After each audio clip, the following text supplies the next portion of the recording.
Hey everybody, Mike Pfeiffer, Pfeiffer Hobby Supply. Today is not going to be a train video. I do have some things done over here that I'll put in another video update, and I don't know when that will be yet, but I kept you guys in suspense. I had a lot of you gearheads thinking about what I'm doing, and everybody's sad to see that Lisa is going to go bye-bye. Including myself, somewhat. But I'm kind of a lost soul without a project. So I decided to get something new, and I'm going to show that to you. But I've got this jacket on here, or this coat on here. This is a bearskin jacket. By the way, you see these advertised all the time, and I love this thing. Anyways, you'll see why I have it on when we go outside. And then I'm going to try and put this video together and have it make sense to you. But first, I'm going to show you why I have this on. Okay, we're going to step outside and you'll see why I have this on. Hang on, let me turn you around. Last night, for our first time, we dropped below about 35 degrees to about 21 degrees.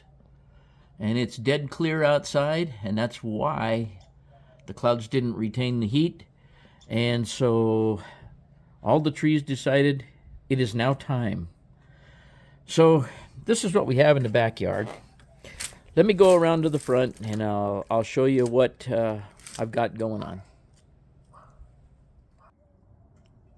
Okay, here's poor Lisa in the garage. It's set out outside in, some 50-mile-an-hour wind the last couple of days because I had the for sale signs on it.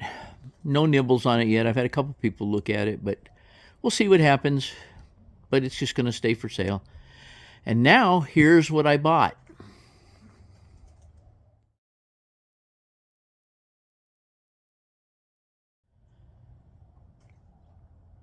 Nope, that's not what I bought. This is what I bought. It's a 54 Chevy. It's been in Tucson, Arizona all of its life. It's got its share of patina and small dents and things, but there's not a rust hole in the body. There's no rust underneath the truck, no rust through. Body parts are, the frame parts and the body parts are all good. There's no rust through anywhere. Now, as I walk around it, you can see some dimples and some dents and some scratches and some scrapes and some bumps. But this is what you call a patina truck. And the outside of this truck is going to stay almost like you see it. Now I'll take you around and show you. Well, let's do a walk around of it. Y'all can think I'm crazy, but I'll tell you a story about this.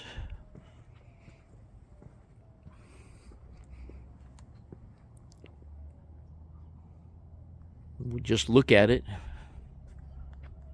And yes, those reflectors are factory.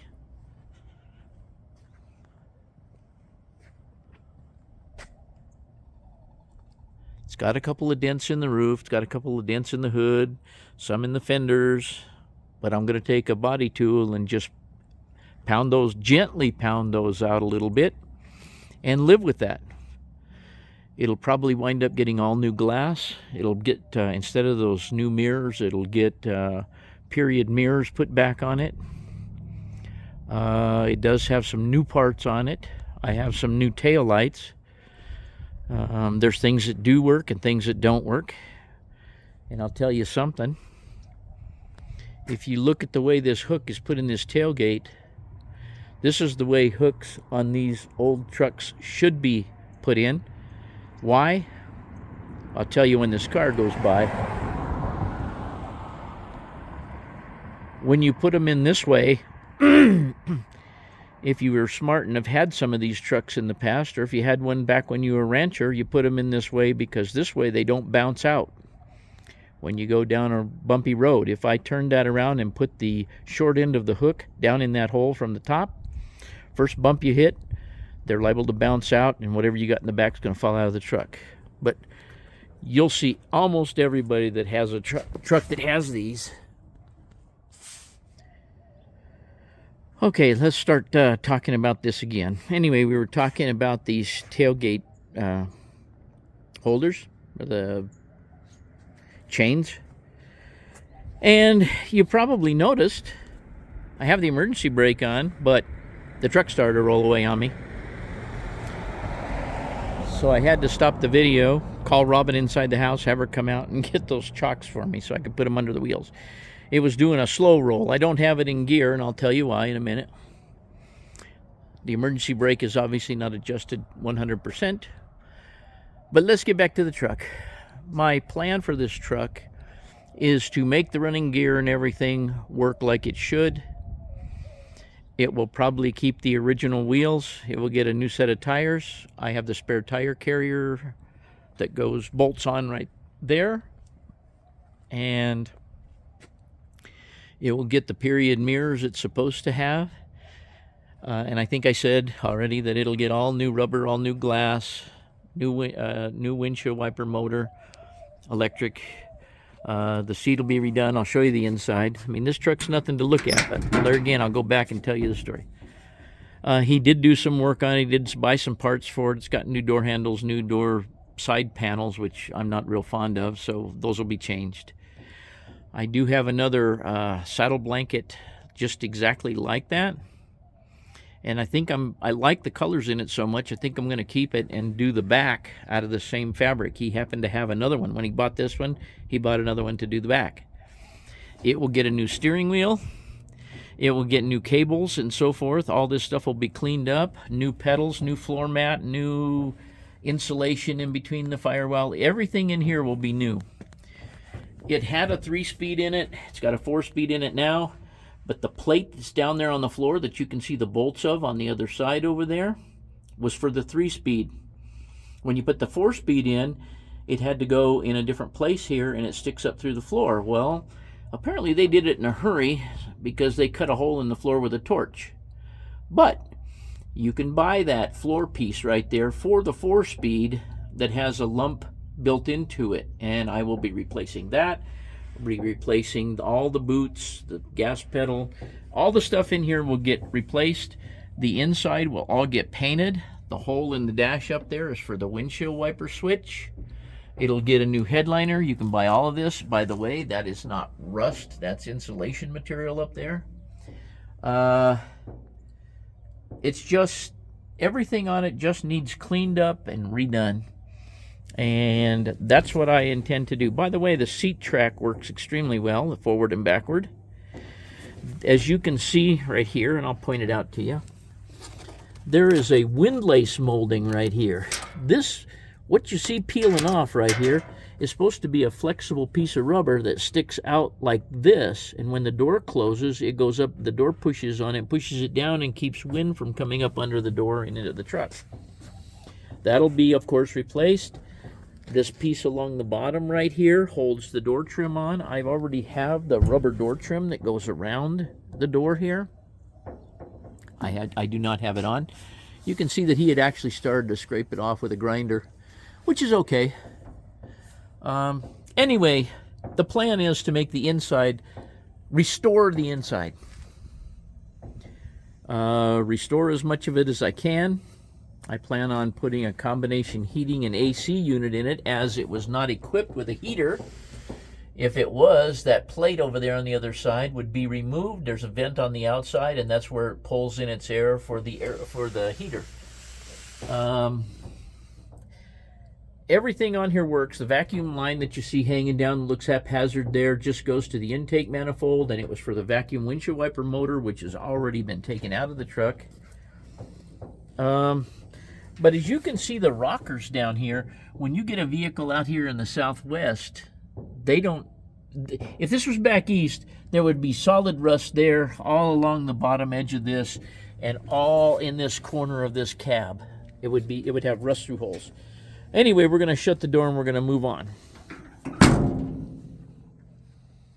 These mirrors will come off. All those holes will be filled. This is the original mirror location.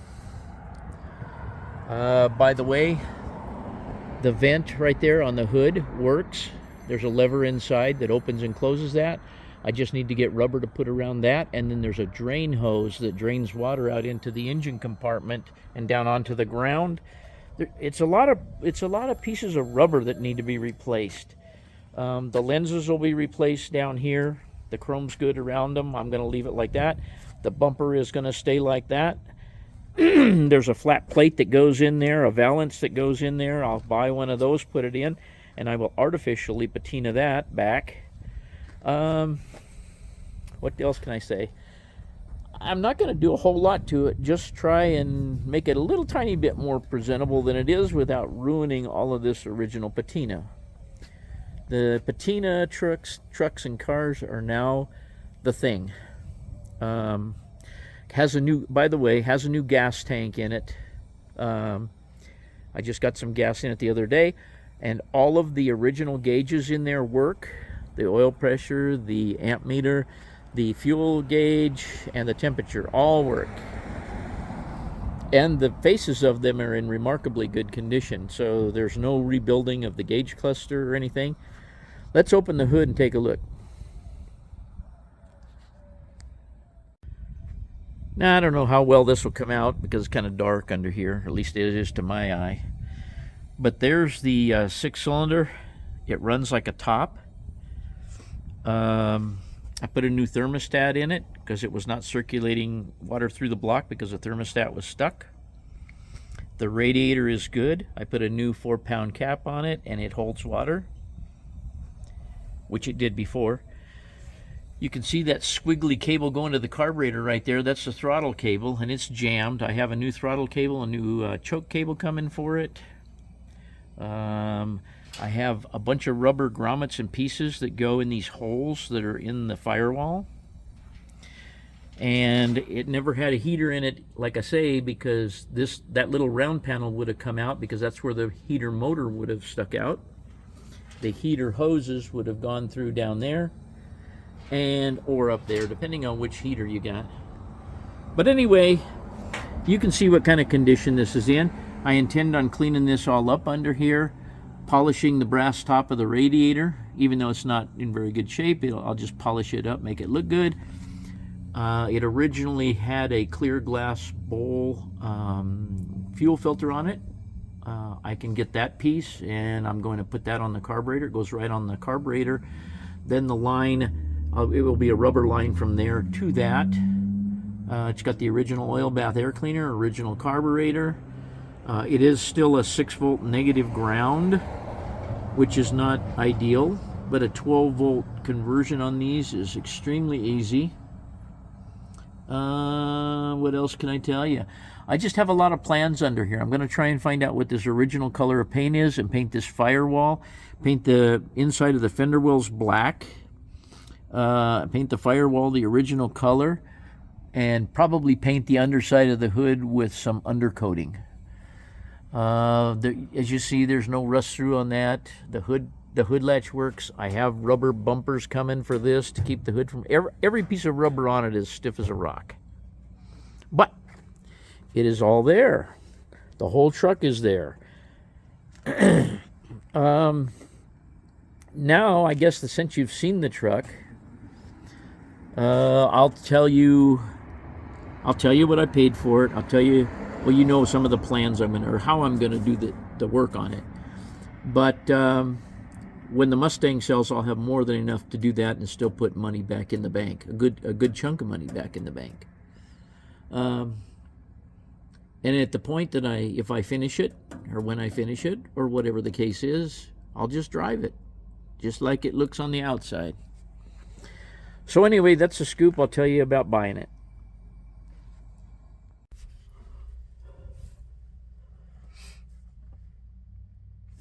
Okay, everybody likes to see cold starts. You can see the key is off. If I turn the key on, Even though I've moved it to the driveway from next door here, or right here in the gravel, you can still see that the temperature is cold. It was 21 degrees last night, and keep in mind, this is a 6-volt vehicle. They never turn over fast, okay? Never. Battery fully charged, they never turn over fast. I'm in neutral, key is on, and just because of safety purpose, I'm pushing the clutch in, and I'll let you give a listen.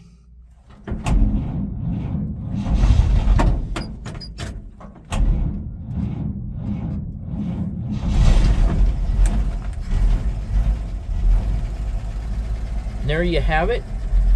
It started up. We have almost 60 pounds of oil pressure. It's charging. Of course, the temperature gauge isn't up, and we have almost a half tank fuel because I went and got some yesterday. That knob right there is a choke knob. You can see that I didn't even have the choke out. The throttle knob, as you can see, does nothing. It's got a new glove box in it. Big deal, but it's got a new glove box in it. Also,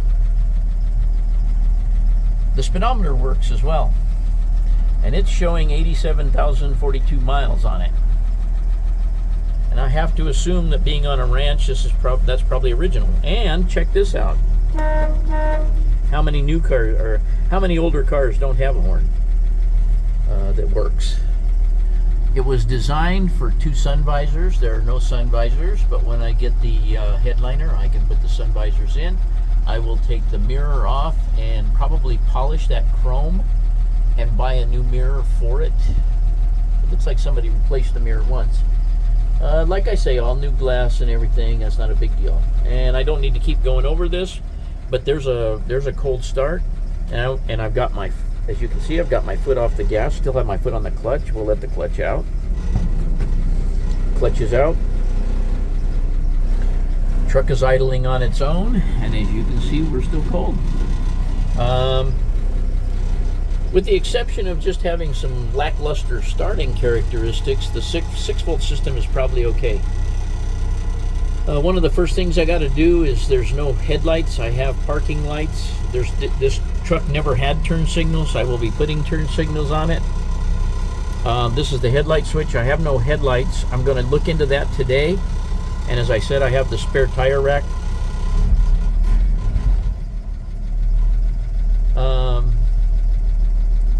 I really don't know what else to tell you about it, but this is my new project, and this is what I'm going to do. So I hope you enjoy riding along, because right now it's a rattle trap because it doesn't have any of that rubber around the doors. So when you're driving, this is what the doors do.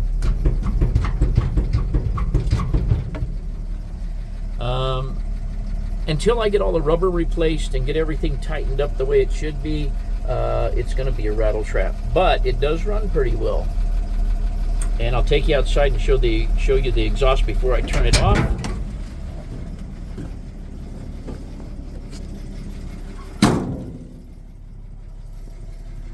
Got a new exhaust system on it, and as you can see, it doesn't smoke like a stove.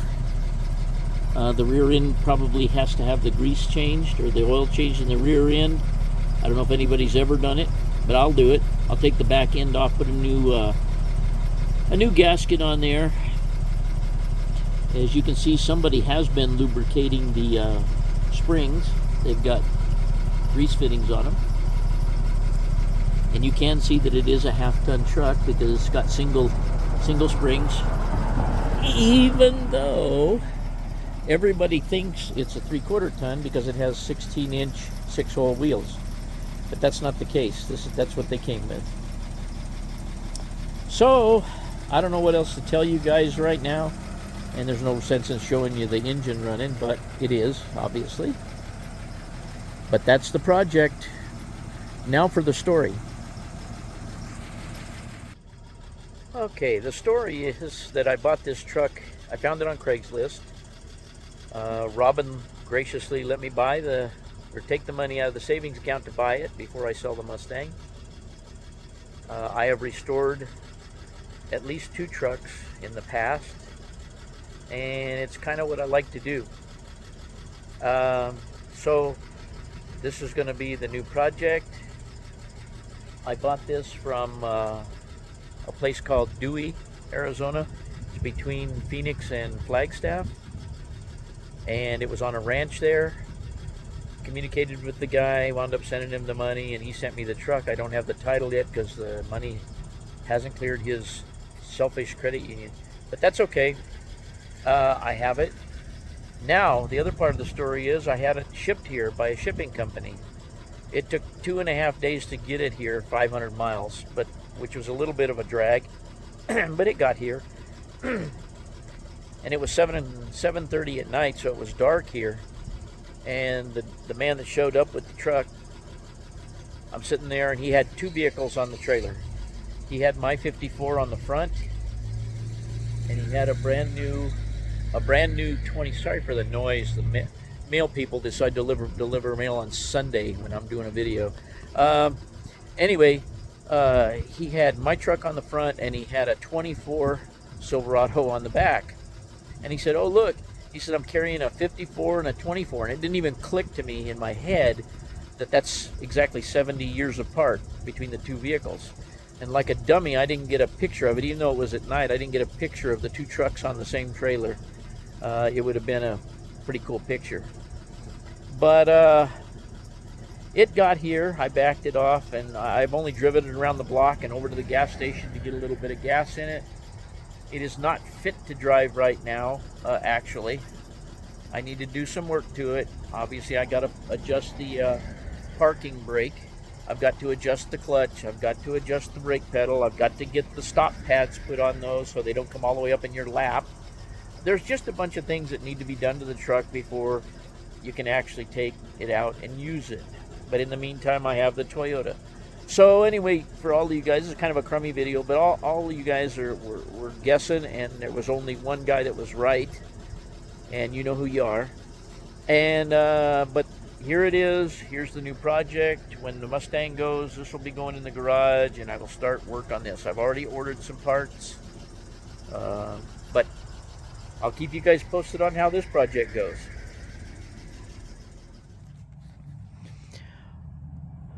And by the way, one added thing before I get out of here.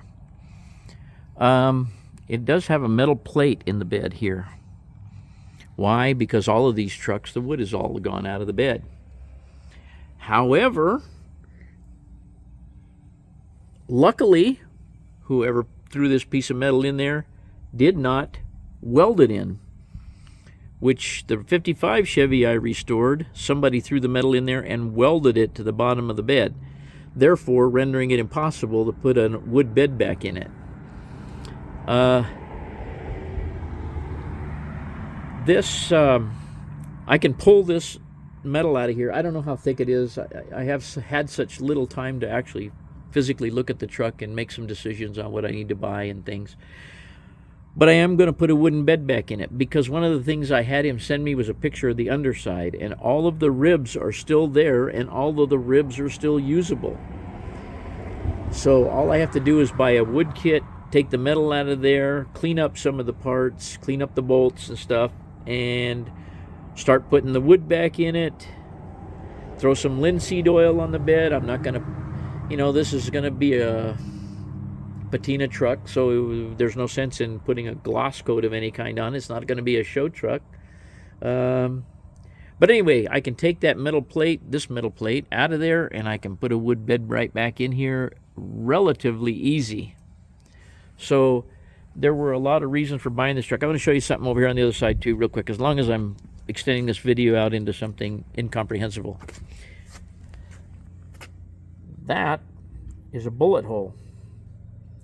And then if I reach back up here on the backside, you can feel the dent where the bullet hit, and it was shot from about this angle. So somebody, I don't know what they were trying to do,